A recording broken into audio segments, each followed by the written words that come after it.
Hello everyone. आज के video में हम सीखेंगे फ्रेमिंग प्लान के बारे में।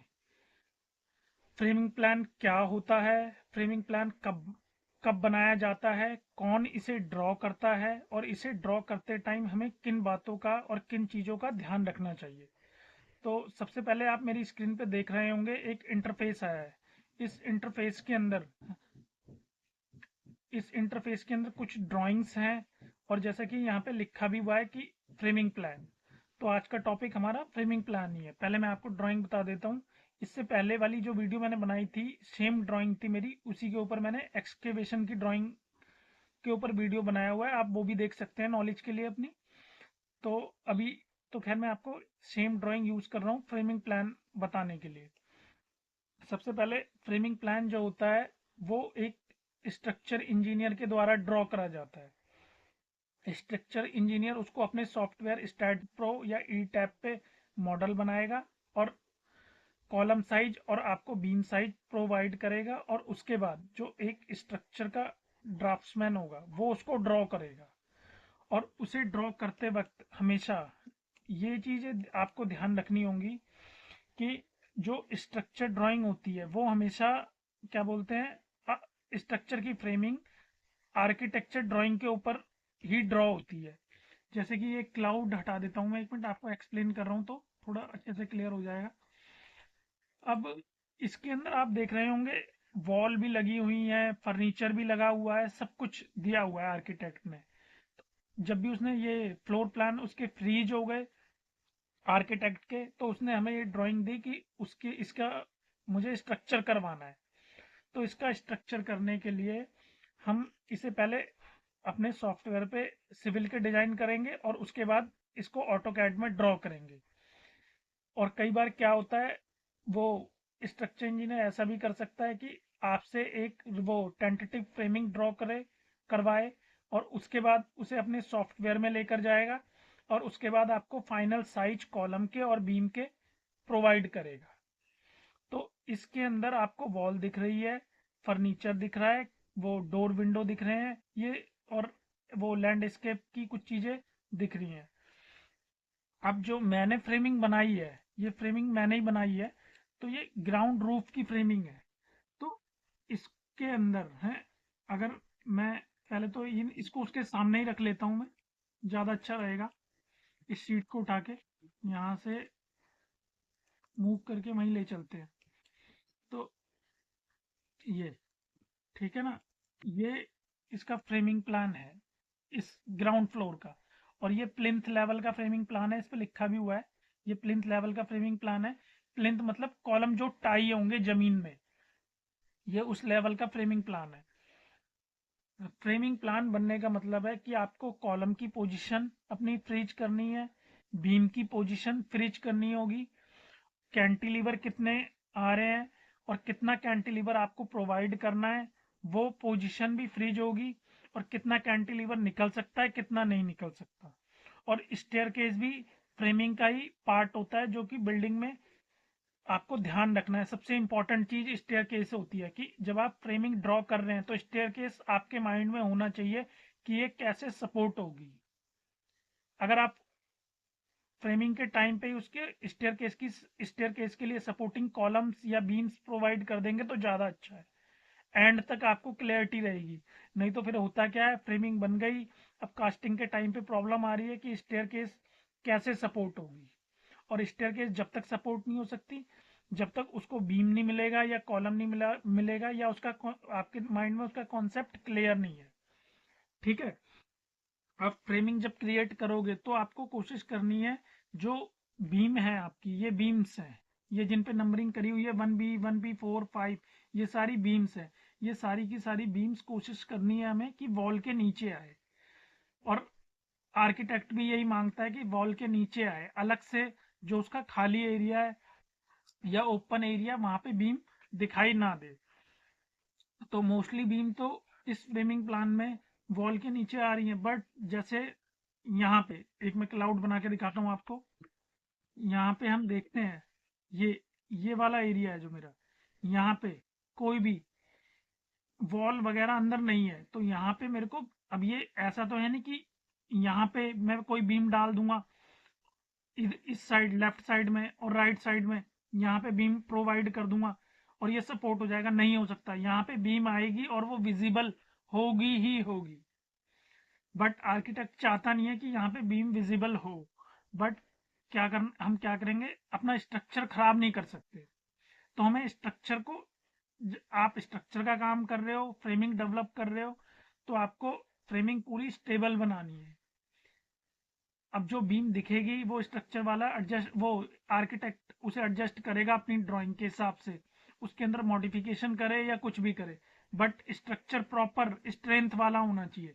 अगर स्ट्रक्चर को स्ट्रेंथ नहीं मिल रही तो समझ लो वो किसी भी यूज का नहीं है। ठीक है, तो आप जब भी कोई ड्राइंग बनाओगे तो आपको स्ट्रक्चर को हमेशा ध्यान में रखना है, अदरवाइज उसका कोई यूज नहीं है उस फ्रेमिंग का, अगर वो स्टेबल नहीं हो रहा। अब बात करते हैं कॉलम साइज।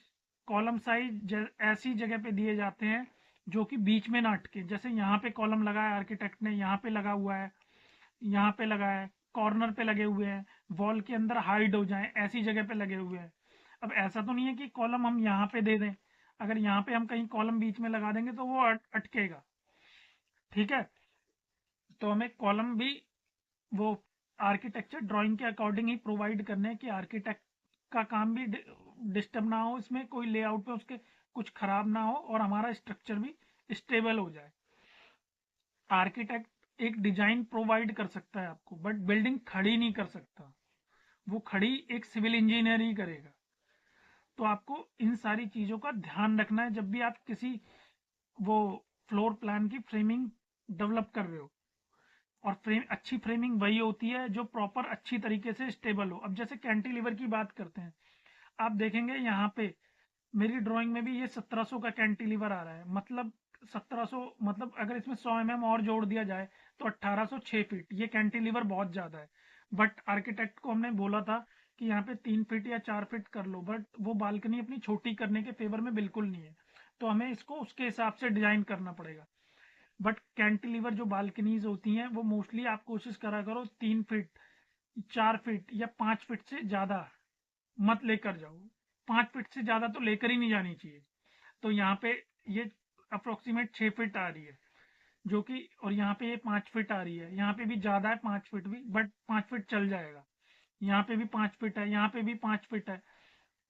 इससे ज्यादा कैंटिलीवर अगर कोई मांगता है आर्किटेक्ट तो मना कर दो उसे। उसमें क्या रहता है, कैंटिलीवर गिरने के चांसेस बढ़ जाते हैं, क्योंकि कैंटिलीवर में होता क्या है, उसके आगे कोई भी सपोर्ट नहीं होती, सिर्फ आपको पीछे की तरफ एक साइड सपोर्ट मिलेगी। अगर 3 साइड मिल जाती है तो आप बढ़ा भी सकते हो कैंटिलीवर को, बट ये वन साइडेड है, खाली यहाँ से। अगर इसका वो स्टील की बात करें तो स्टील ऐसे आएगा इसमें, यहाँ से स्लैब में जब स्टील डलेगा तो ये ऐसे जाएगा, और ऐसे जाएगा तो ये वन साइड यहीं पे तो सपोर्ट हो रहा है, कहीं सपोर्ट हो ही नहीं रहा। तो आपको इन सारी चीजों का फ्रेमिंग बना रहे हो जब भी तो ध्यान रखना है। अब जैसे कि यहाँ पे ये मेरी बीम है, इस वाले एरिया में अगर मैं वो यहाँ पे बताऊं आपको, ये वाली बीम मेरी दिखाई देगी यहाँ पे, ये वाली बीम ये यहाँ पे दिखाई देगी। ठीक है, तो यहाँ पे अब जैसे ये स्पैन काफी बड़ा आ रहा है, ये पैनल, दो पैनल काफी बड़े बन रहे हैं, तो इस पैनल के अंदर ये फ्लैट बीम प्रोवाइड करी गई है। फ्लैट बीम क्या होती है, इसे लोग कंसील्ड बीम भी बोलते हैं, हिडन बीम भी बोलते हैं। ये फ्लैट बीम है, मतलब जितनी आपकी स्लैब की थिकनेस आएगी उसके अंदर मर्ज हो जाएगी ये, क्योंकि रूम बन रहे हैं यहाँ पे, तो रूम के बीच में हम बीम दे नहीं सकते। अगर आपने लटक बीम यहाँ दे दी तो कोई भी एक्सेप्ट नहीं करेगा। तो आपको जब फ्रेमिंग डेवलप कर रहे हो तो इन सारी चीजों का ध्यान रखना है। अब ये स्टेयर केस है, यहाँ पे स्ट्रिंजर बीम दी गई है। क्यों दी गई है स्ट्रिंजर बीम, होती क्या है, स्ट्रिंजर बीम होती है जो फ्लाइट के साथ साथ चलती है, नीचे नीचे। जैसे आप कभी मेट्रो स्टेशन में जाओगे या कहीं और जाओगे मॉल्स में, तो आप देखोगे उसके नीचे बीम चल रही होगी। अगर आपने नोटिस किया हो कि जो स्टेप्स होंगे उसके नीचे नीचे, ना कि वो फ्लैट बीम दिखेगी आपको। तो जब भी आप कहीं आओ या जाओ ऐसी चीजें हमेशा नोटिस किया करो। कि ये स्ट्रक्चर कैसे सपोर्ट हो रहा है। अब वो जिस किसी ने भी बनाया है स्ट्रक्चर, पहले उसका फ्रेम डिजाइन किया होगा, फ्रेम के बाद और जो उसका एडिशनल वर्क है, जो क्लाइडिंग वगैरह एक्सेट्रा फ्लोरिंग है, वो सब कुछ वो करी गई होगी, फॉल सीलिंग करी गई होगी, और भी बहुत कुछ किया जाता है। वो सब आर्किटेक्ट के स्कोप में होता है। स्ट्रक्चर वाला सिर्फ आपको बिल्डिंग की स्ट्रेंथ प्रोवाइड करेगा। अब कॉलम है, कॉलम किस बेस पे लगेगा। अब ये यहाँ पे आप देख रहे हो ये स्पैन कितना है, ये अगर यहाँ से यहाँ मैं मेजर करूं तो ये स्पैन मेरा 596 है, 1 है। यहाँ पे कॉलम साइज आप देख रहे हो ये बड़ा है, ये भी बड़ा है। ये बड़ा क्यों है और ये छोटे क्यों है, इसका भी रीजन है।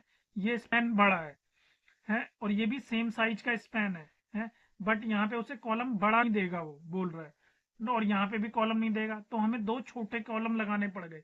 सेम डिस्टेंस पे, सेम दूरी पे हमें दो छोटे कॉलम मिल गए, इसलिए कॉलम का साइज भी कम हो गया मेरा। ठीक है, अब कॉलम का साइज कम हो गया है, तो अब और कॉलम की ओरिएंटेशन पे भी आपको ध्यान देना है फ्रेमिंग बनाते टाइम की कॉलम की ओरिएंटेशन कैसी होनी चाहिए। अगर जैसे कि अब सवाल ये उठता है इस कॉलम को मैंने ऐसे क्यों नहीं लगाया, अगर मैं रोटेट कर दूं ऐसे है, ऐसे ही जिस डायरेक्शन ऐसे क्यों नहीं लगाया, उसका भी एक रीजन है। ये स्पैन इस तरफ ज्यादा था ना, इस तरफ, तो अगर मैंने कॉलम को अंडू कर रहा हूं मैं भी, अगर ऐसे लगा दिया तो मेरा ये स्पैन थोड़ा सा छोटा हो गया, ज्यादा नहीं हुआ बट थोड़ा सा तो हुआ, और यहाँ पे तो ऑलरेडी स्पैन कम है, तो इसलिए मैंने इसे घुमा के लगाया। तो आप जब फ्रेमिंग बना रहे हो कॉलम की ओरिएंटेशन कैसे देनी है, बीम का साइज क्या देना है आपने, ये स्पैन के ऊपर डिपेंड होता है। और कॉलम किस साइज का आएगा, छोटा आएगा या बड़ा आएगा है, मतलब वो भी मतलब स्पैन के ऊपर डिपेंड होगा। कई बार क्या होता है 8-8 मीटर के स्पैन होते हैं तो वहाँ 450 बाई 450 का कॉलम चलेगा है। 10 मीटर का स्पैन आ गया तो 600 बाई 600 का भी लगा देते हैं।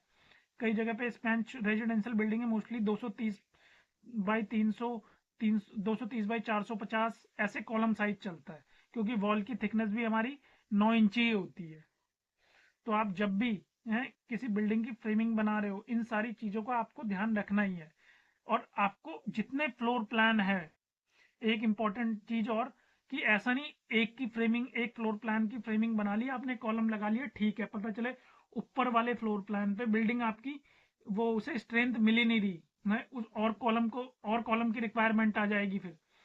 तो जब भी आप फ्रेमिंग बनाओगे तो आपको सारे फ्लोर की फ्रेमिंग बनानी है, तभी पता चलेगा जितने फ्लोर बिल्डिंग में बनने हैं कि कहीं पे ऐसा तो नहीं हमारा स्ट्रक्चर सपोर्ट हो रहा है कि नहीं हो रहा, और नहीं हो रहा तो क्यों नहीं हो रहा, क्या हमें नीचे से और कॉलम लेके आने की जरूरत पड़ेगी।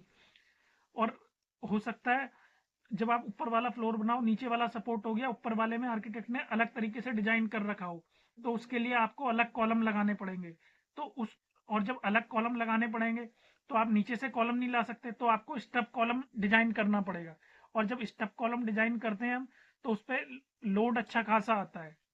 स्टप कॉलम होता है जो जमीन से नहीं आता, ऊपर के फ्लोर से आता है। तो जब भी आप फ्रेमिंग डेवलप करो या फ्रेमिंग प्लान क्रिएट करो तो इन चीजों का आपको हमेशा ध्यान रखना है। और बाकी अगर किसी को समझ नहीं आता तो आप तो नेक्स्ट वीडियो में उसे डिस्कस कर लेंगे। अगर आपको मेरी वीडियो अच्छी लगी हो और आपने कुछ सीखा हो तो मेरे चैनल को लाइक सब्सक्राइब जरूर करें। Thank you so much.